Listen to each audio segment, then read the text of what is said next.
You're listening to Real Estate in Bourbon. Whether you like it neat or on the rocks, you're in the right place. And now your host, Dawn Roy. Oh my gosh. Hey, welcome back, gang, to Real Estate in Bourbon. Your host, Dawn Roy. I'm so excited that you're here. We have got some amazing news to bring you. We have got some fun stuff. I'm going to share a lovely bourbon. I don't know, Mike. A new setup. It could be a better day. A work in progress setup. Oh, yeah. So that's what I said. We have so many amazing things. So check out our new setup. And we're going to do some fun stuff back here. Your phone's vibrating. Maybe it's just my phone, so that's not so bad. Who is it? Susan? It's Aussie Petmobile. Oh, okay. I thought it was going to be Susan. You're going to answer it. No, we've got this cool new setup. And thank you, Michael, for putting this together. It's a work in progress. We got a few more things we're going to tweak. Yeah. But your vision is there. It's more of like my time. Do you have? I mean, you're only running a business and raising children, and I mean, come on. Yeah, podcasts. So stuff. Yeah, it's a little crazy. I love it. So let's jump into the bourbon real quick, ladies and gentlemen. Now, sometimes when you go to the bourbon store, the ABC store, and you go up and down the bourbon aisle, you just kind of pick the bottle because it's pretty. And this one, it is called. Let me put on my 1.5 readers from CVS. Lost. It's called Lost Whiskey Club, and it literally puts the barrel and number and everything. And this I put on the little twine because the wrap held on this little leather strap, and when you take off the little wrap, then the leather strap falls off. And I just think it's so cute. So even as a display, I will always keep this little leather strap, and it just tells you your lot number and fun stuff like that.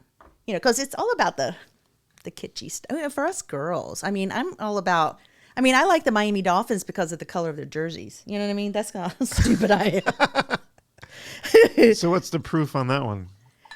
Great question. It's 90. 90. And that's a sweet spot, really.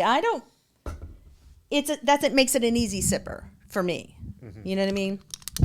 If you get into 112 or something, then Mama's going to have to sit back because I'm going to get about one down, and then I got to lay down. At 10 a.m.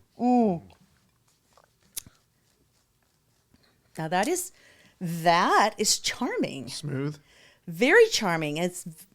I love how bourbon has this wonderful, it's not peppermint flavory, but it's spicy like peppermint, right? That's that spicy.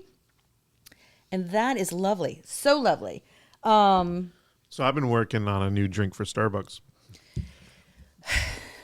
I know. You're one of those people that spend $6 for a coffee. I know. I gotta help you. You could pay off your house, Michael. I'll let you have in Starbucks. It's my only vice. Well, one of them. I have two. Two or three. The bourbon lady's telling you not to a $5 cup of coffee, and I spent it's a cold brew. $40 on this bottle. It's a salted cold brew. A salted cold brew. Yeah. Nice. With caramel in it. Perfect for the weather. Yeah. But I don't usually, the problem is I wish they're smaller than a tall, like the small. Yes. I wish it was a little bit smaller because I don't finish even that. Right. And so last week I went through a drive-through and I ordered my drink and stuff, and they gave me a Trenta. What's that? The bigger than a venti. Bigger than a venti. They make one bigger than that. Yeah, it's it's a little bit bigger. It's not, but it's. I looked at the lady or the guy. What did you do? Just save it for the second day? He's like, well, they charge you for a tall, but they gave it to you. I was like, I'm going to take 7 sips out of this and be done. Like, right. It's a waste. It was a waste, but I was like, oh my gosh, like they're trying to kill me. Like I had a Red Bull one time. I'm going to have a sugar and caffeine cardiac arrest. I had a Red Bull one time. Yeah. And it was like. Did it set you off? It was like the when the bigger can came out. Yes. And I was like, okay, I was working at this dealership at the time in Nashville, and they everyone was drinking Red Bulls all the time. So my son drinks those damn things. Yeah, and so one guy gave me one time in the morning, and I was like, well, I didn't get coffee yet, so I'll do that. Right. By noontime, I could have washed every car. You were launching on the planet. I was losing it. And you didn't go to sleep. Oh my gosh, it was awful. Like I was just like, I've never had a Red Bull again. It's 13 years It's just ago. not your thing, okay? Like, yeah. Because my theory with coffee is, because I'm a huge coffee drinker, but I drink it black. Even if I go out, if I were to go to Starbucks, I'm getting an Americano black. Yeah. Okay. My theory is you've not had enough coffee until you're getting the shakes. I just want a little boost. Well, I don't need a lot will of drink boost. coffee until noon, and then I have to stop, because if I drink past noon, it literally is the bewitching hour. Then I will not get to sleep tonight. Sometimes I'll stop at like 4 o'clock, and I need like a little. I know I'm not going to be able to have dinner Yeah. till late. See, I'm I cannot working, drink coffee in and the then afternoon. It's a killer for me. I do all ice. I never do hot. Yeah. I only do hot. I don't do because- iced coffee. Well, it's just like We're like yin and yang. I Look know, at that. It's super it's early. like this, kismet Well, thing. I'm warm blooded all the time. Like Yeah. my blood pressure's constantly, at a point where I like this weather right here. People are like, oh, it's cold I and all love that. this weather. And it's like, I if it could be like this all the time, I'll be great. I'm in love with this weather. I'm in love with it. I like waking up. I have the heat set to like it's 60. It doesn't come on unless it's colder than 66. But I'm also a chameleon too, because I can deal with 110 degree type of deal. Yeah, I hate the heat. You know what I'm saying? All I'm saying is, all you summer people out there, and y'all know who you are because you're on Facebook bitching. I'm in love right now. This is my time of the year, and y'all need to shut up because mama is in her season. And y'all just going to have to wait until next May to put your flip-flops back on. Yeah, That's how I feel about yeah. I am a winter girl. But let me jump into my topic real quick, Yeah, what are we talking about today? because this is on top of mind for me. I love this subject. It's about investing, number one. But this is the problem that I'm having. I'm having a lot of people reach out to me about investing because with the with the slowing down of the real estate economy based on the rates, a lot of people think it's a perfect time to become an investor. Well, being an investor is a whole different animal. So this is going to be titled, let's see, Tenants, Termites, and Financial Windfall. Windfall problem. Okay, so it's going to be tenant, termites, and potential windfall and or problems. I mean, I don't think people understand. And the reason I want to talk about this, I have gotten an inordinate number of calls from folks who have never invested in real estate ever, ever, ever. And I think there's a seminar out for sale or some YouTube video they're watching because everybody wants to invest in multi-door. Wait, what's multi-door? For people who don't- Multi-door is like a duplex, a quadplex, an apartment building. Okay. Anything other than single family. Isn't that harder to get into? It is harder to finance if you're getting financing because you're going to be buying that property based on its income potential, right? So it needs to already have a history of income for a lot of your banks. And if you don't use a bank, you're going to a hard money lender. And if you don't go to a hard money lender, you're going to a private money lender. And all that's really high interest. And if you're competing against the investors in this area who can pay cash, you're going to lose. But I'm not saying you shouldn't get in the game. We just need to be better prepared. And I'll give you an example. I had a conversation last week with a very sweet lady who wants to get into multi-door. Like I said, I think there's some video out there or some webinar because everybody's saying this to me. So they've paid $4.99 for a webinar for them to say multi-door is the shtick, because you can go out there right now. There's also guys out there peddling webinars to be in Airbnb. Well, if I'm going to get into Airbnb or any other type of investment, I'm going to go to people who are actually doing it and not paying some talking head on the internet. Yeah. So she wants to have something to leave her kids. So she wants to buy at least a duplex. Do the kids want it though? That's another thing. It's like they probably don't want it, okay? Because with investment property where it's long-term rental, right? LTR, long-term rental, then you've got things like tenants and you have got those management. You got to be able to manage the property. So it's not only can you renovate the property, because a lot of stuff that's out there for sale right now needs total renovation. So you're going to buy it. Now you got to renovate it. Then once you renovate it, you can improve the rents, right? You can increase the rents, but now you got to go get new tenants because typically the tenant that's in there for $600 a month isn't going to stay for $800, right? Because they've been paying Right. $600 forever. So anyway, I had a conversation with her, and I said, so how are you going to finance this bad boy? Who's going to finance this enterprise? And she said, well, I thought I would get something under contract and then shop it around to lenders and maybe a hard money lender once I back into the numbers. So I'm going to back into the numbers. Does it make sense financially from a rent perspective? Does it, will it make a return? And I said, that's not how that works. Yeah. You can't get under contract unless you can prove you can buy. And I think this is my message to all the folks out there that are watching webinars and doing YouTube. Please, let me help you now and stop you from making some really heinous decisions on information that may or may not apply to your area. I think the very most important thing to do, whether you are an investor or you're a realtor or you're a wholesaler or whatever it is you want to do, go find meetup groups, find people in your community that are doing the thing that you want to do, and start collaborating with them.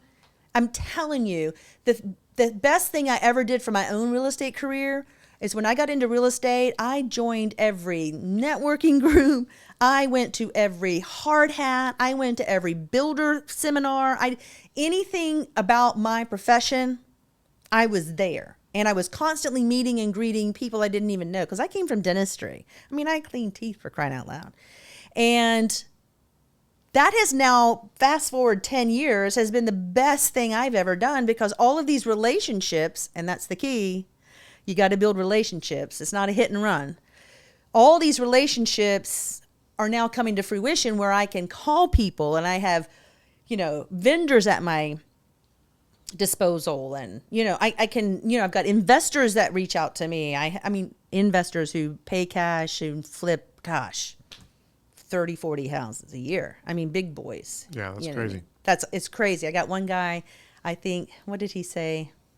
He's got 15 projects running right now at one time. I'm like, boo, you're going to die of a heart attack. You're too young for that. But that's my suggestion for people. Don't do this.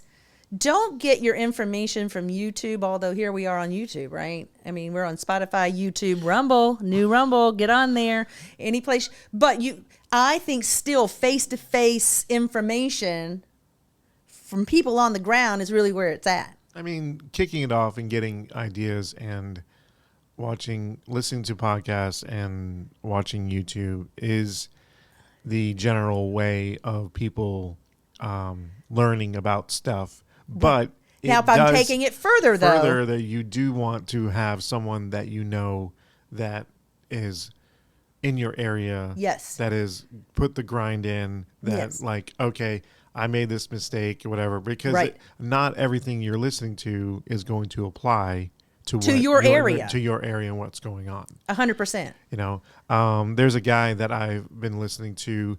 He started out flipping couches in Vegas, making.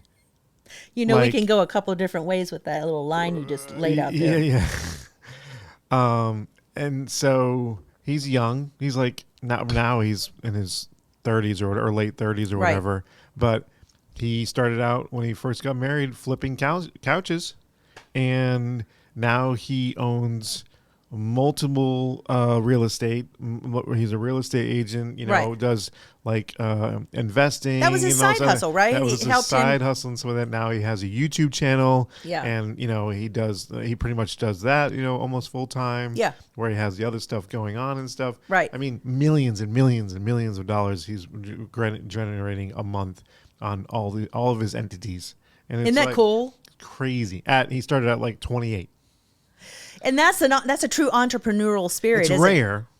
It's rare. Of course, it's like wanting to be an NBA player. It's only a small number of people. How much you want to put the grind in? Exactly, and some of it is fortune, right? There's some luck involved. There's some doing something at the right time in the right place, right? There is some of that, but most of it's hard work, and that's really what I want to stress to people, I think you should be in investing. I think investing is the only way to go. Investing in real estate for sure. Right now, I mean, the stock market is Airbnb is huge too. toast. Airbnb is fantastic. And the creativity of Airbnb, I think, is a thing that a lot of people miss because there's destination Airbnbs, there's unusual Airbnbs. I mean, if you have a camper Right. and a lot somewhere. There's a treehouse here in town. There's a tree house. I want to go to the There's a tree house. I know it's down for the trees. I want to go. I don't want to do that, but there's a Of course you do. That would be so cool. No. You and little man would do that all day. Okay, maybe me and Owen. You and little man would go. Okay, he might like that. But that's the beauty of investing. You can be a real estate investor, and there is no limit to how to slice that apple. You know, you can do long-term investing like duplexes and apartment buildings. You can do short-term investing like Airbnbs and VRBO. I know people who own homes downtown with carriage houses in the back, right? So City of Richmond, we used to be horse-drawn carriages, right? And they had carriage houses where the horses were stabled that some people have turned into garages. The really smart people have turned them into little cutie tiny houses, and they rent them out on Airbnb. That is so much fun. Think about that. And it's not just your beach houses anymore. It's all of these really, like this tree house. How unique is that? You're not going to, I want to be in a tree. Come on, Michael. You've got to go do the tree house. Come on, babe. I mean, if it was air conditioning, Dear God, you're bougie. Oh my God. Camp, brother. Take that boy camping. I saw that video, by the way, you guys talking about me in the camera. All right, so No. I'm posting that thing. No, you're not. Yes, I am. Listen, I told Susan the camera's rolling, so be careful what you're saying. That's on there. It was funny. So what Michael's talking about, and that's one of the other exciting news we have. So Susan Morris, who you have seen in previous podcasts, who's hysterical. And I'm going to sidebar that in just a minute. But She's a baller. She's hysterical. I got a phone call. You're going to laugh your ass off. I got a phone call from a realtor friend who said, I love the video with you and Susan. I'm like, awesome. She goes, but you might need to clarify that you're not a lesbian. What? I said, pardon? You almost choked on your stomach. I said, what? She goes, yeah, the minute you introduced her, you're like, I'm in love with her and blah, blah, blah. I'm like, I am in love with her. What? What? I'm like, where is your mind? What kind of demented stuff? What are you doing? So anyway, just so you know, not a lesbian. I love Susan Morris the whole line. I'm not batting for the other team. Well, it's still dudes for me. But what I want to say is Zillow is a lovely entity, I'm sure, to somebody. And Susan and I discussed Zillow on one of our podcasts. And then you had a brilliant idea of saying, let's go do a drive around and call out Zillow about their price valuations, right? Right. And so Susan and I was putting my makeup on one morning, and she and I are on speakerphone with each other. And she goes, I know we should do like a private detective, we'll be detectives and blah, blah, blah, blah. So we call you and we kind of tell you what we're doing. And we end up making this I had no idea. Funny as hell video. It took me a minute to wrap my head around the concept because you guys took it a different direction. We did. So Susan came up with the idea and said, we'll play private detectives. And we'll act, instead of just pulling up houses and showing where Zillow is shorting their value, we'll go to a house and we'll pretend like we're scooping it out. And I said, well, let's take it one notch further, and we're going to treat Zillow as a cheating man, and the house is the woman who doesn't know her value. And that's how we talk in this video. We talk about, I can't believe we've got a cheater here, and this poor woman, this poor gal thinks she's not worth anything. And you did an amazing job with the video. Oh my goodness. I cannot wait. So we're going to do this at least once a month, yeah, right? I would say once a month and have different concepts playing off of whatever. Yeah. So, but so funny. It stumped me a little bit to one, the name of it. Yeah. Like it took me a minute to get there.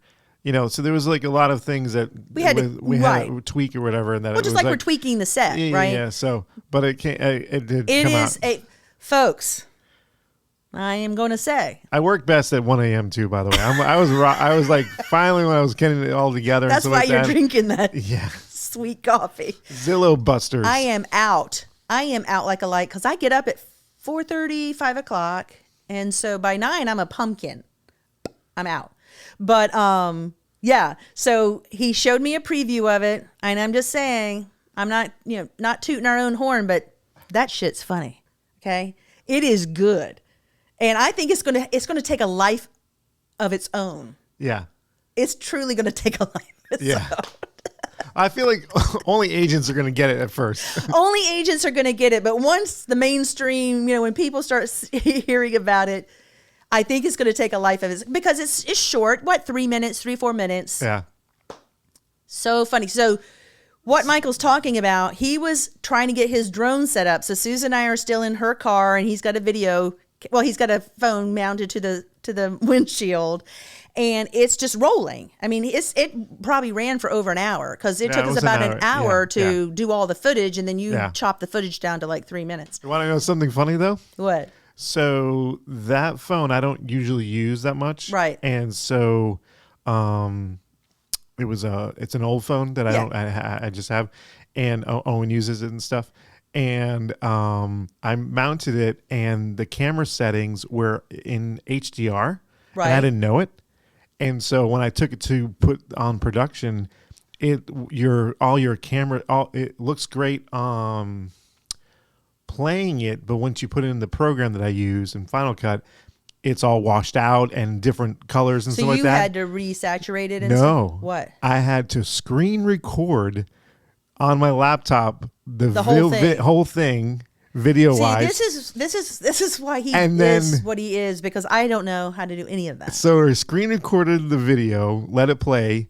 It's not doing audio, so I had to retract and take and then put it together and then be able to use the footage. You're amazing. And it took me a minute to figure out. I'm like, oh, how am I going to get around this? Now there's probably a different way. Before I text the girls and tell them we got to reshoot. Yeah. Now Eddie was out of town, so I didn't want to bother him and stuff. So there was probably a different way I could have done it. Yeah. But at the time at 1 a.m., I was like, I got to figure this out. 1 a.m. Holy cow. What am I doing at 1 a.m.? There are occasions where the new puppy has me out in the yard at 1 a.m., but I'm going straight back to bed. That's for sure. Yeah. But so you're out of the car. You're getting your drone ready to go in the air. And Susan starts talking. I said, Susan, it's still recording us, okay? So whatever you say, he's going to hear. And she goes, what? Really? So she thought I was saying you were hearing us on a phone outside. I'm like, no, there. An earpiece or something? On the dash. He is listening to us right now when he goes to edit this video. So, oh my God, that is going to be phenomenal. And we've got, I think, we got to do one for October. We got to get that one going. I have a couple more ideas. So, and then we'll do one for December, and we're just going to have fun with it. And hey, listening audience, people here in Richmond, if you have a house that you think has been undervalued by Zillow, email us at realestateandbourbon@gmail.com and tell me where you are, and we'll come Zillow buster to you, boo. Well, what the hey, Hey, I'm not having my houses devalued by this cheating SOB. It's a great idea. It's a great idea. This whole podcast is taking on a theme of its own. Yeah. Oh my God. That is just lovely. It may or may not be 10 a.m. on a Tuesday morning. I am not going to confirm or deny. Uh-huh. Just saying. Uh-huh. Mm-hmm. You're here. But have you done any investing? Have you ever bought real estate from an investment perspective? No. I mean, yeah, it's a bit different for me. Yeah, no. I mean, it's not everybody's thing. No, and it's, I like the flipping. Well, and that's what I get involved with in most, right? You know what I'm saying? I like the sneaker flipping. I like, there's Sneaker something, flipping is it's pretty cool. Yeah, it's fun. I mean, you're the first one that I ever heard about. I've made some decent money on it. Yeah.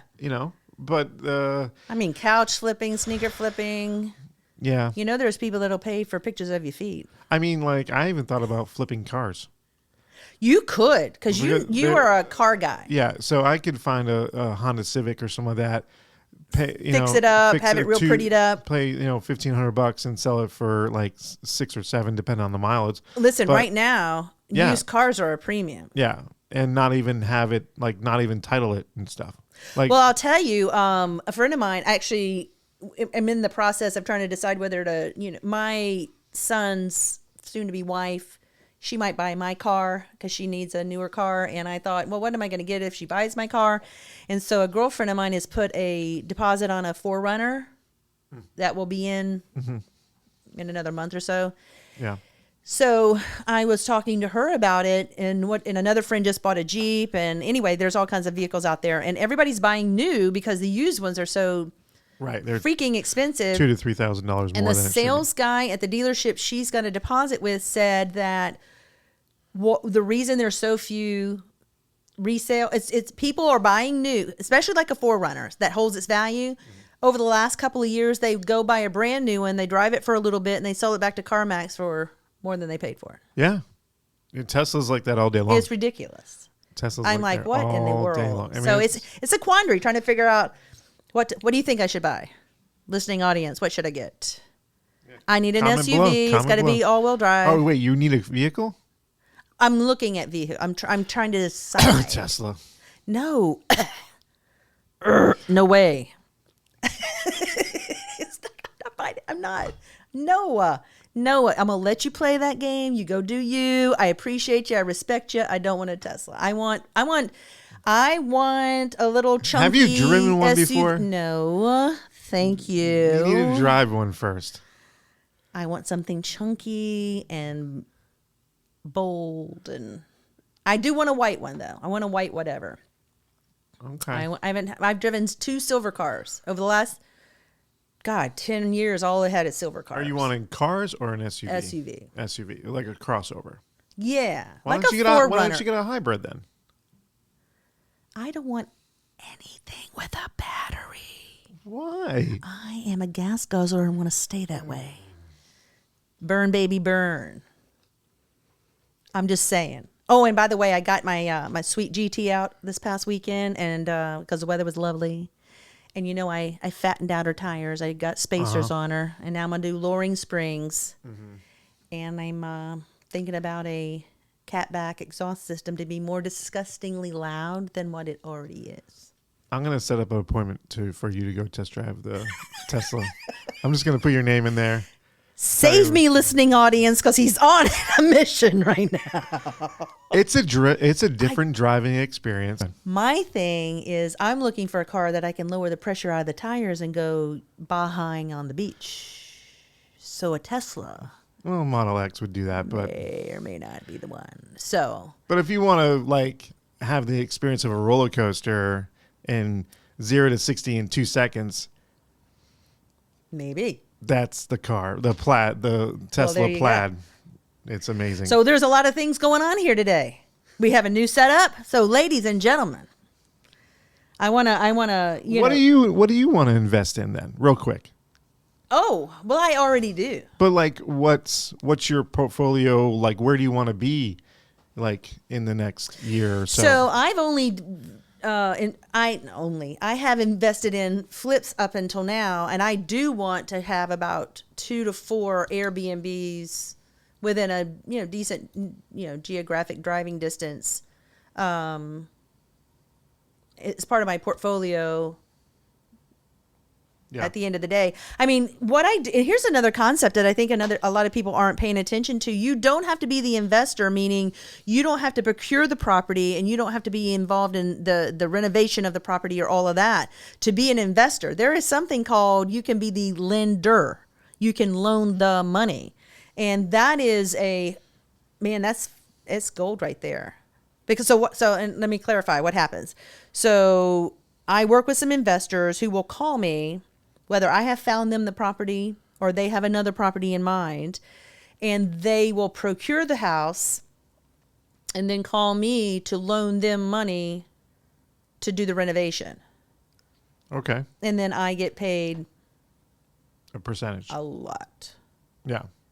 A lot more than you're getting on any 401k or any IRA or anything else. Okay. And it's less risk. Oh, it's absolutely, because you're on the deed. You go on the deed. The worst thing that can happen is they mess up. I take possession of the house and turn it over myself anyway. I mean, that's, because you've got to understand when investors buy property, they buy it at such a lower margin, like 60 to 70 cents on the dollar. I mean, think about it. There is spread there. So if you bought the house at $245, you're asking me for $60,000 to renovate it, and you're going to put it on the market for $420. It's a tremendous spread. We've got that kind of scenario going on at Scott's Addition right now. That one's coming in a month. Got to watch for it. So that was going to be a hot row house. That's going to be an awesome one. But that being said, I mean, this is the theme for this lovely podcast. Be an investor. Please get into the market, but get yourself a realtor who will tell you the truth and not what you want to hear. Because you can lose your ass pretty quick. And it has to be something that is it going to be a long-term game or a short-term game? Right. And also, don't get caught up on the shiny, sparkling thing. The thing about investors that I love, the guys that do this for a living, is, I wonder if that's Susan. No, it's Christopher. Is that our next guest? guest? Is he here? I'll see. Hold on. Let's answer. Speakerphone. Christopher. Hello. I'm doing a podcast and we're almost done, and I'm introducing you as our next guest. Speak. Well, shoot. I'm at the front door whenever y'all are ready. Okay. Give me about 2 minutes. Oh, you guys are going to love him. I can't wait to share some bourbon with you, my friend. Awesome. Thanks. Okay. Bye. Bye. Ooh, my handsome boo is here. Well, let's wrap this up so we can get him on. Got it. All right. So invest. Please do, but reach out to a qualified realtor who knows what they're doing. Not all realtors are into the investment space. You need someone who knows what that's like and is doing some investments themselves.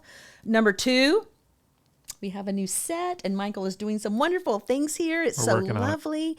We are literally getting ready to launch the Zillow Busters. Yes. And just so much is going on. So, gosh, you better subscribe, like, share, follow, tell your peoples, because there's stuff going on and you don't want to miss a minute of it. See you next time. You've been listening to the Real Estate and Bourbon podcast, hosted by Dawn Roy. Have real estate or bourbon questions or a juicy story you want us to talk about? Call our hotline at 804-293-0550, and maybe you can be on our podcast. This has been a Studio 77 production. Be sure to subscribe, like, and follow the Real Estate and Bourbon podcast.